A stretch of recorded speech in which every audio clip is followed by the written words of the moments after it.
तो हम लोग डेविएशन का केस देख रहे थे। सिंगल रिफ्लेक्शन के केस में डेविएशन का वैल्यू 180 डिग्री -2i, और आपका जो डबल रिफ्लेक्शन होता था उसके केस में हम लोग जो डेविएशन का वैल्यू पढ़ते थे 360 डिग्री -2 थीटा। और थीटा क्या था?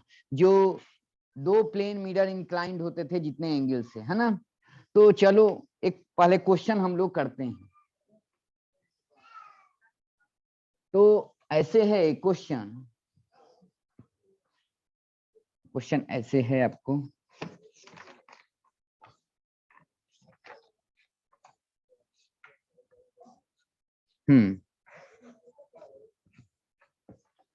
ये आपको क्वेश्चन उसी से है, कह रहा है कि two plane mirror are arrange to such as a ray of light incident on the first mirror is reflected toward second mirror, and after being reflected from second mirror the ray emerges parallel to incoming rays।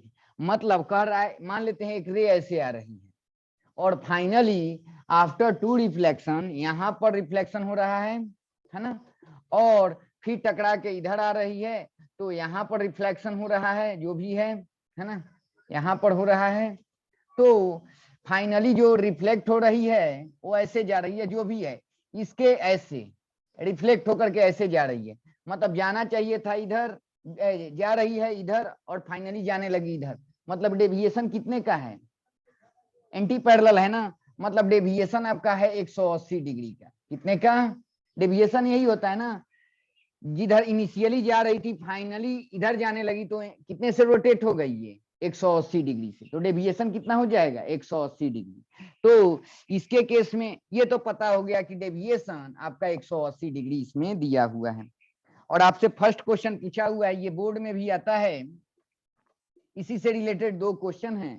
First question बोला है कि the deviation in the रे, तो deviation तो क्या हो जाएगा? Deviation का वैल्यू 180 डिग्री हो जाएगा। 180 डिग्री मतलब पाई हो जाएगा, है ना। पाई में 180 डिग्री होता है अगर रेडियन की बात किया जाए तो। ओके। और सेकंड क्वेश्चन इसी में पूछा हुआ है आपसे कि the angle between mirror is, तो सिंपल सी बात है, दो मिरर हैं इनके बीच का एंगल पूछा हुआ है ना। दो मिरर हैं इनके बीच का एंगल, तो अब बताओ इनके बीच का एंगल मान लेते हैं थीटा है, और डबल रिफ्लेक्शन के केस में डेविएशन का वैल्यू कितना होता है? मैं पढ़ाया हूँ 360 डिग्री -2 थीटा। और थीटा क्या होता है? जो ये दोनों प्लेन मिरर इंक्लाइंड होते हैं जितने एंगल से। ओके। तो अब देखो डेविएशन पता है आपको, पाई, है ना। पाई या 180 डिग्री, और यहाँ पर 360 डिग्री है या -2 थीटा। तो इधर आएगा तो ये 2 theta is equal to 180 degree हो जाएगा। 360 में से ये घटेगा 180 तो 180 आ जाएगा। तो थीटा का वैल्यू कितना हो जाएगा बोलो आप? 90 डिग्री। मतलब थीटा का वैल्यू क्या? जो दोनों प्लेन मिरर जो एंगल बनाएंगे यहाँ, है ना, वो 90 डिग्री का होगा। तो ये सेकंड क्वेश्चन है इसके। मतलब कह रहा है कि फर्स्ट बार जब रिफ्लेक्शन हो रहा है, लाइट रे आ रही है, यहाँ पर रिफ्लेक्शन होने के बाद लाइट रे इधर जाएगी, जाने के बाद यहाँ पर भी रिफ्लेक्शन हो रहा है, फाइनली इधर जो आ रही थी ना फाइनली इधर जाने लगी। ये इनिशियल जो रे का डायरेक्शन है उसके अपोजिट में, मतलब एंटी पैरेलल है। मतलब इसका मतलब रे ऐसे रोटेट की है कितने से? 180 डिग्री से। मतलब डेविएशन क्या है? 180 डिग्री। और सेकंड रिफ्लेक्शन, डबल रिफ्लेक्शन के केस में हम लोग डेविएशन का वैल्यू जानते हैं कितना होता है? 360 डिग्री -2 थीटा। मैं डेराइव भी किया था, बस डेविएशन के जगह 180 डिग्री पुट कर दिया, थीटा का वैल्यू 90 डिग्री आ गया। मतलब ये आ गया दोनों प्लेन मिरर के बीच का एंगल कितना होना चाहिए? 90 डिग्री होना चाहिए। ये एक प्लेन मिरर है, ये दूसरा प्लेन मिरर है ना। तो इनके बीच का एंगल कितना होना चाहिए आपको? 90 डिग्री। अब देखते हैं यहाँ पर,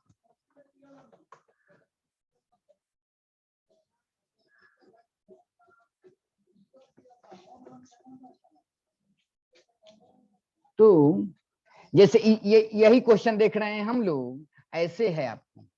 तो ये तो पता चल गया कि ये दो प्लेन मिरर हैं और कितने से ये इंक्लाइंड जो हैं, ये थीटा का वैल्यू 90 डिग्री है।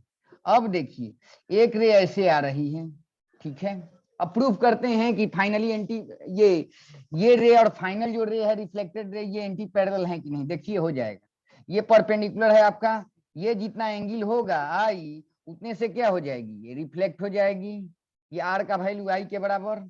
ओके, ये I1 बोल दे रहा हूं, है ना, तो ये R1 है तो I1 के बराबर, ये रिफ्लेक्ट होकर के यहाँ पर आ रही है ना, यहां से। अब यहाँ पर देखो ये परपेंडिकुलर है, ये जितना एंगल होगा ये I2 उतने से ये क्या होगी,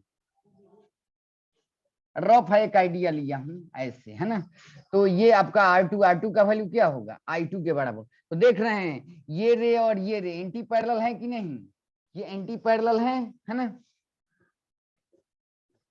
एंटी पैरेलल है।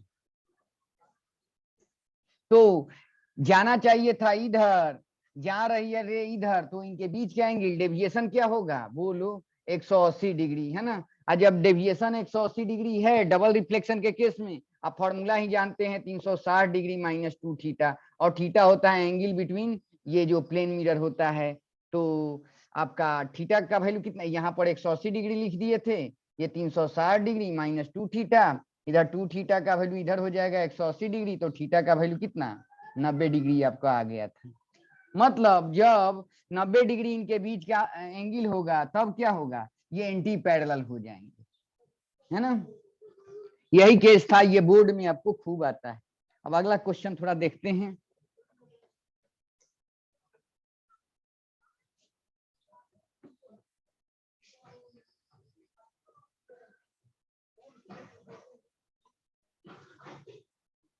अब जैसे इस टाइप से क्वेश्चन रहता है आपको, ये IIT में भी आया हुआ क्वेश्चन है,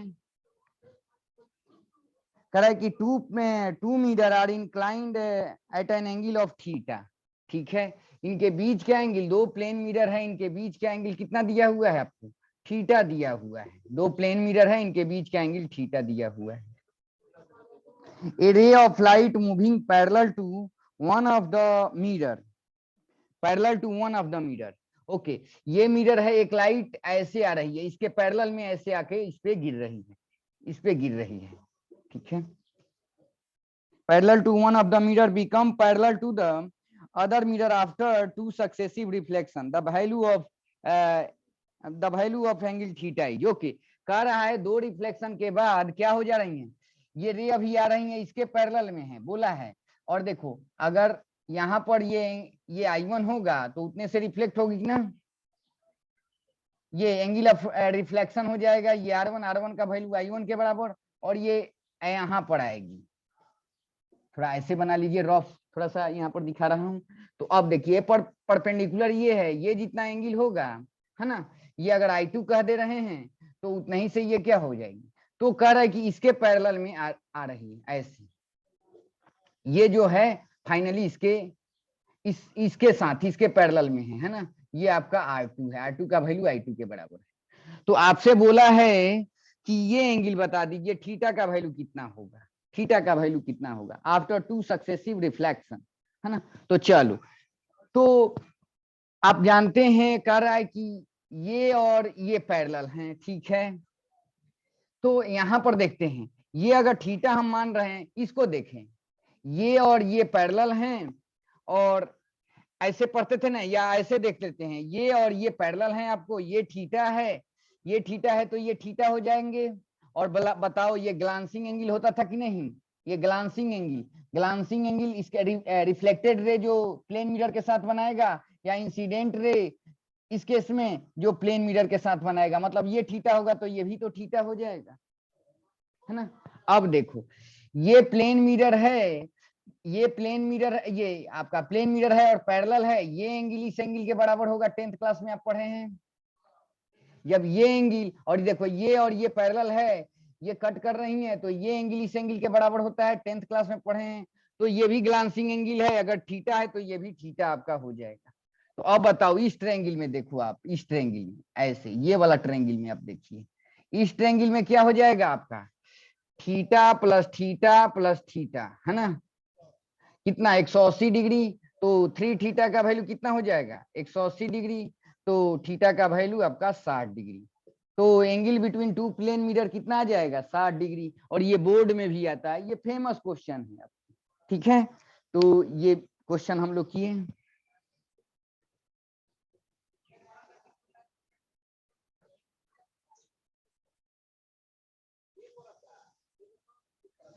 अब चलते हैं क्वेश्चन थोड़ा सा रे डायग्राम से रिलेटेड है, एंगल जैसे 10th क्लास में आप ज्योमेट्री पढ़े हैं उससे रिलेटेड है। कह रहा है कि a ray of light is incident at 50 degree on the middle of one of the two mirror arrange at an angle of 60 degree between them. Okay, कह रहा है कि दो प्लेन मिरर है और इनके बीच का एंगल 60 डिग्री है, ये 60 डिग्री है, ये दो प्लेन मिरर है आपका, है दो प्लेन मिरर है। अब कह रहा है एंगल ऑफ इंसिडेंस है ना, a ray of light is incident at 50 degree on the middle of one of the two mirror. ऐसे 50 डिग्री पर ये यहाँ पर ये 50 डिग्री दिया हुआ है, तो बताओ ये 50, तो ये आपका कितना हो जाएगा 40 डिग्री नहीं हो जाएगा, ये परपेंडिकुलर है तो, है ना। तो थोड़ा तिरछा मुझे बनाना चाहिए था, ऐसे कर दे रहा हूँ, कोई बात नहीं। तो ये भी आपका कितना 50 डिग्री, तो ये कितना हो जाएगा आपका 40 डिग्री आपका हो जाएगा। ये रे ऐसे आएगी, अब रिफ्लेक्ट होकर के यहाँ पर गिरेगी, ये परपेंडिकुलर है आपको, तो ये 40 ये 60 है ना, तो 100, तो ये एंगल कितना हो जाएगा आपका 80 डिग्री, 80 डिग्री, और ये परपेंडिकुलर है, मतलब ये क्या हो जाएंगे आपके 10 डिग्री हो जाएंगे। तो 10 डिग्री तो उतना ही से क्या हो जाएगी, ऐसे ये भी तो 10 डिग्री हो जाएगी, है ना, ये भी तो 10 डिग्री, थोड़ा एंगल यहाँ पर ज्यादा दिख रहा है ना, तो ये भी 10 डिग्री, ये भी 10 डिग्री, है ना, ये 80 डिग्री हो जाएगा। तो बोल रखा है आपसे, हाँ, the ray then touches the second mirror, get reflected back to the first mirror, making an angle of incidence। थोड़ा सा मुझे ऐसे बन गया है, ये थोड़ा सा ऐसे बनता तो ये देखिए ऐसे बनता आपको, तो ये 80 डिग्री है, ये 10 डिग्री है ना, 80 डिग्री 10 डिग्री, तो ये भी 10 डिग्री, और ये कितना हो जाएगा आपका 80 डिग्री है, तो थोड़ा ऐसे बन गया है, इसमें ऐसे आता, कह रहा है कि यही रे ऐसे आकर के इससे जब टकरा रही है तब कितना हो जाएगा, तब एंगल कितना होगा, एंगल ऑफ इंसिडेंस की वैल्यू पूछा हुआ है। तो ऐसे थोड़ा सा बना दे रहा हूँ, थोड़ा सा ऐसे बन गया है,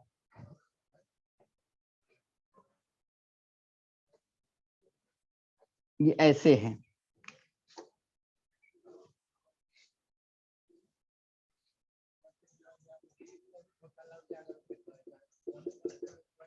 ये आपको 60 डिग्री दिया हुआ है ना, ये ऐसे दिया हुआ है,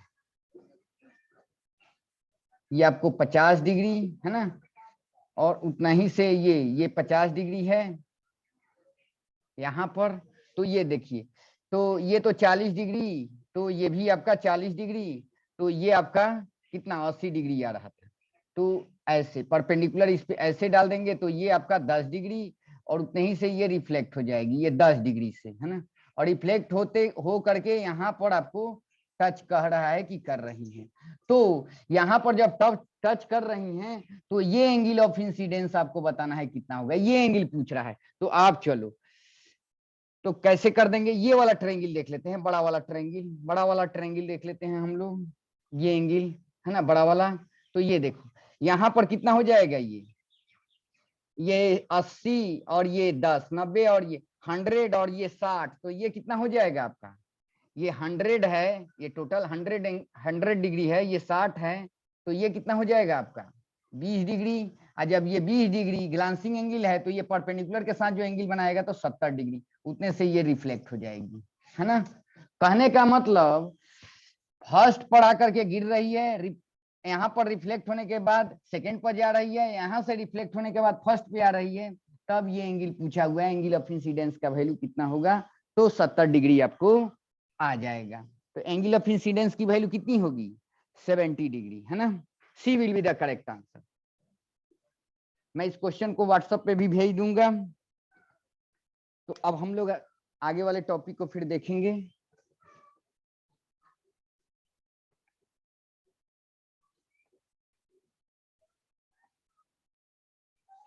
अब हम लोग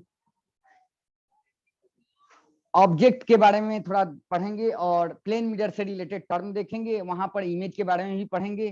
तो प्लेन मिरर का केस थोड़ा सा देखते हैं हम लोग।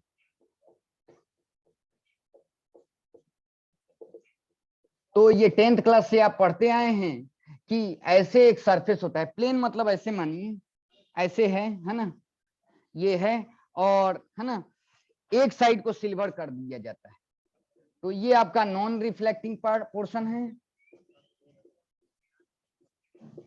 नॉन रिफ्लेक्टिंग पार्ट है, और ये आपका रिफ्लेक्टिंग पार्ट है, ये आपका रिफ्लेक्टिंग पार्ट है। अब ऑब्जेक्ट के बारे में थोड़ा सा हम लोग देखते हैं।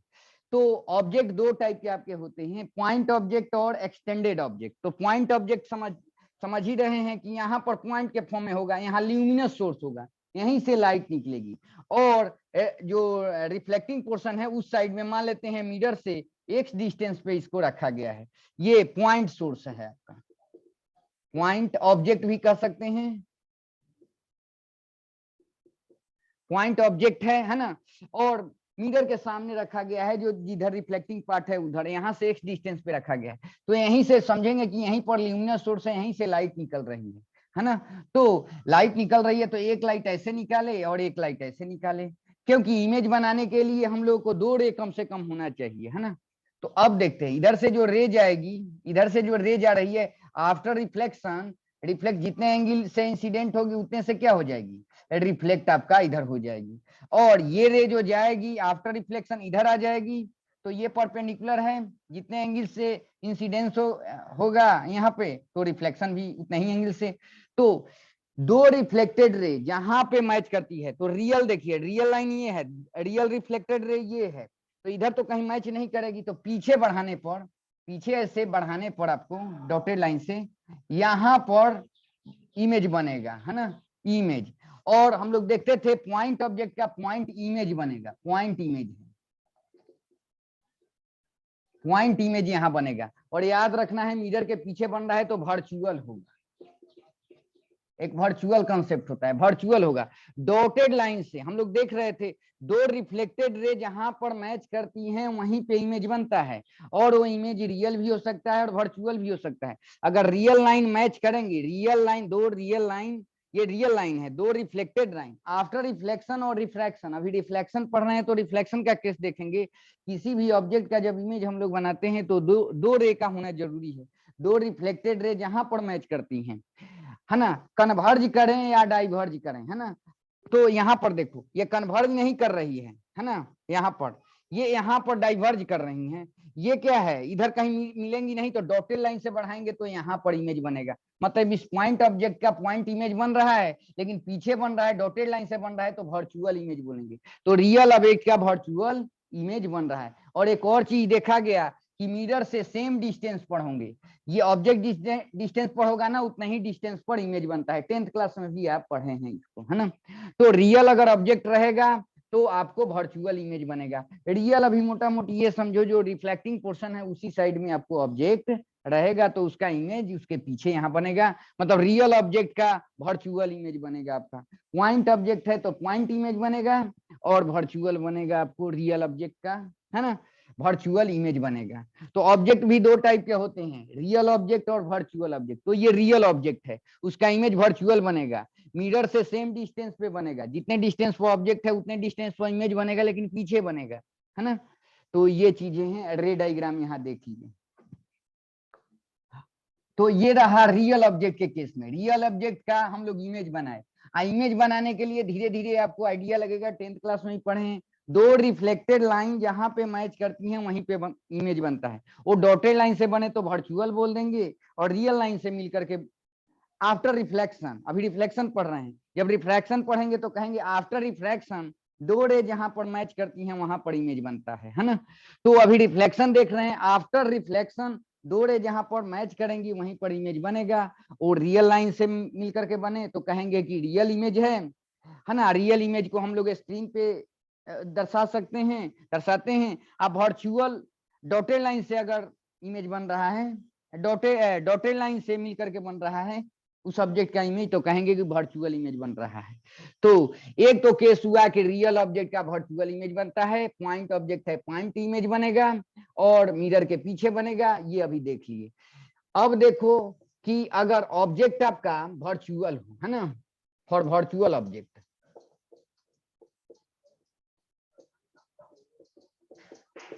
तो वर्चुअल ऑब्जेक्ट मतलब मिरर के पीछे रखेंगे। देखो ऐसे यहां पर मान लेते हैं ऑब्जेक्ट रखा हुआ, मान लेते हैं, तो यहाँ पर ऐसे रे इस पे आकर के गिर रही होंगी। तो यहाँ पर अगर प्लेन मिरर हम रख दें, यहाँ पर प्लेन मिरर ऐसे रख दें, तो क्या होगा ऐसे कि रे जो आ रही है ना, जितने एंगल से इंसिडेंस होंगी उतने से रिफ्लेक्ट हो जाएगी, है ना, जितने एंगल से इंसिडेंट होगी उतने से क्या होगी, रिफ्लेक्ट हो जाएगी, है ना, रिफ्लेक्ट हो जाएगी। तो देखो अगर ये प्लेन मिरर नहीं रहता तो ये रे आकर के इसी पे आकर के गिरती, है ना, ये प्लेन मिरर रख दिए तो रिफ्लेक्ट कर दी, इधर से आ रही थी तो इधर हो गई और इधर से आ रही थी तो इधर। तो दो दो रिफ्लेक्टेड रे जहां पर मैच करती हैं वहीं पे इमेज बनता है, यहाँ पर इमेज है उसका बन जाएगा। मतलब वर्चुअल ऑब्जेक्ट है, प्लेन मिरर के पीछे है, तो इसको बोलेंगे वर्चुअल ऑब्जेक्ट, वर्चुअल ऑब्जेक्ट। और यहां से एक्स डिस्टेंस पर ऑब्जेक्ट है, वर्चुअल ऑब्जेक्ट है, तो उसका रियल इमेज देख रहे हैं एक्स डिस्टेंस पर इधर बनेगा, है ना, क्योंकि रियल लाइन से दो रियल लाइन आफ्टर रिफ्लेक्शन, दो रियल रिफ्लेक्टेड रे से यहाँ पर बन रही हैं इमेज। तो वर्चुअल ऑब्जेक्ट का रियल इमेज बनता है प्लेन मिरर के केस में, तो ये याद रखना है। तो आपको ऑब्जेक्ट आपका कितना टाइप का होता है, दो टाइप का आपके ऑब्जेक्ट हो जाते हैं इसके बेसिस पर, रियल ऑब्जेक्ट और दूसरा आपको वर्चुअल ऑब्जेक्ट होता है ना, वर्चुअल ऑब्जेक्ट आपको होता है। तो प्लेन मिरर के केस में याद रखिएगा, रियल ऑब्जेक्ट का वर्चुअल इमेज बनता है और वर्चुअल ऑब्जेक्ट का रियल इमेज बनता है, जैसे ये वाला केस है ना। तो अब याद भी आपको हो गया। तो ऑब्जेक्ट दो टाइप के आपके, वर्चुअल ऑब्जेक्ट और रियल ऑब्जेक्ट, है ना, इमेज भी वर्चुअल इमेज और रियल इमेज, ये तो हो गए आपको। अब देखते हैं हम लोग एक्सटेंडेड ऑब्जेक्ट का केस देखते हैं, है ना, एक्सटेंडेड ऑब्जेक्ट का केस देखते हैं। तो ऑब्जेक्ट रहता है उसका इमेज हम लोग बनाते हैं extended object.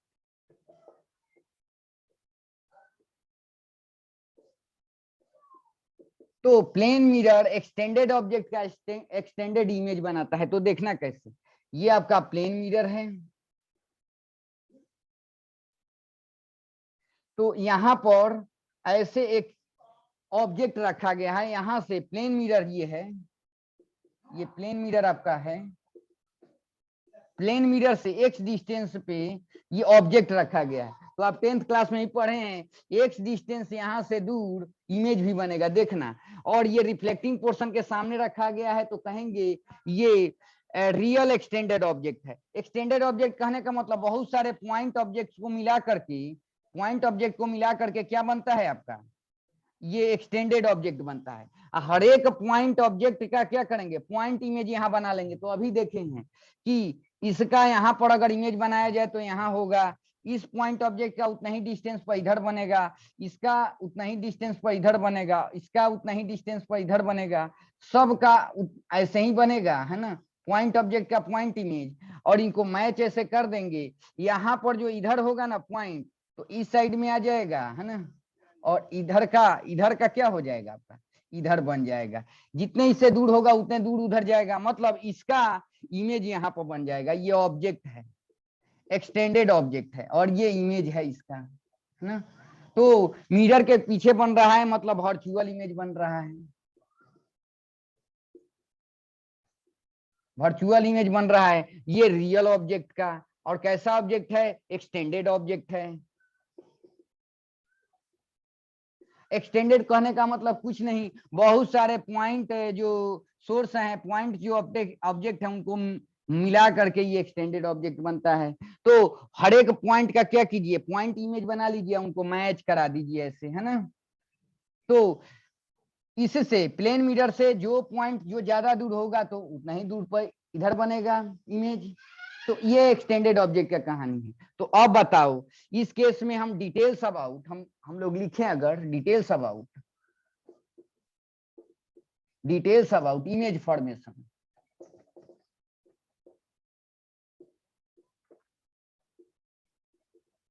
Details about image formation की बात किया जाए तो शॉर्ट में अगर लिखा जाए तो रियल ऑब्जेक्ट का क्या बन रहा है, यहाँ वर्चुअल इमेज बन रहा है ना, virtual image will be form, virtual image बन रहा है। दूसरा क्या हो रहा है, सेम डिस्टेंस पे बन रहा है ना, सेम डिस्टेंस प्लेन मिरर से बन रहा है, जितने डिस्टेंस पर ऑब्जेक्ट है उतने डिस्टेंस पर इमेज बन रहा है, सेम डिस्टेंस पे बन रहा है। तीसरा क्या हो जाएगा, इरेक्ट बन रहा है ना, इरेक्ट बन रहा है, या अगर नीचे बनता तो कहते कि इन्वर्टेड बन रहा है, इरेक्ट बन रहा है।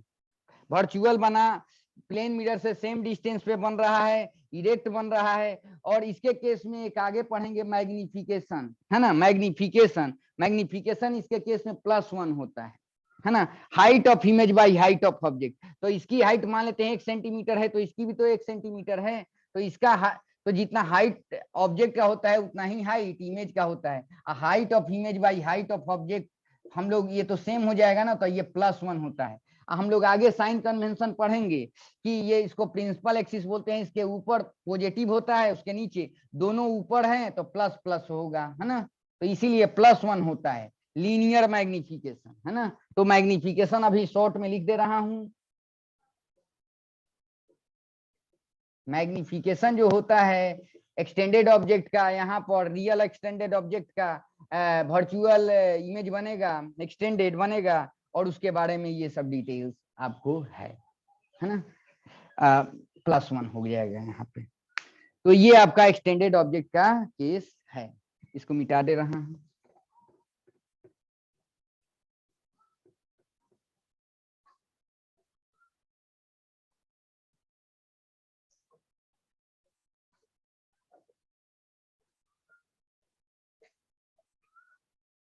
अब जैसे एक क्वेश्चन है, इसमें देखते हैं थोड़ा सा।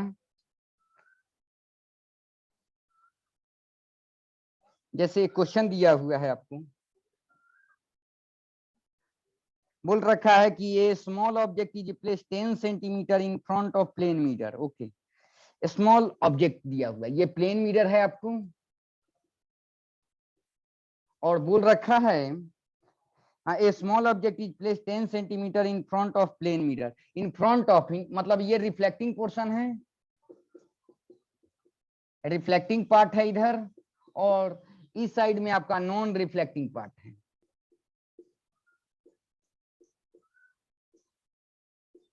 नॉन रिफ्लेक्टिंग पार्ट है, और कह रहा है यहां से 10 सेंटीमीटर, यहां से 10 सेंटीमीटर पे, प्लेन मिरर से 10 सेंटीमीटर पे, मतलब एक्स का वैल्यू 10 सेंटीमीटर है, एक पॉइंट ऑब्जेक्ट रखा जा रहा है। तो अभी देखे थे इसका इमेज यहाँ पर पॉइंट ऑब्जेक्ट का पॉइंट इमेज बनेगा, रियल ऑब्जेक्ट का वर्चुअल इमेज बनेगा, और सेम डिस्टेंस पे बनेगा। तो यहाँ से कितने डिस्टेंस पे बन जाएगा, 10 सेंटीमीटर पे आपको बन जाएगा। इस ऑब्जेक्ट का क्या बन जाएगा, यहाँ पर इमेज बन जाएगा, पॉइंट ऑब्जेक्ट का पॉइंट इमेज बन जाएगा।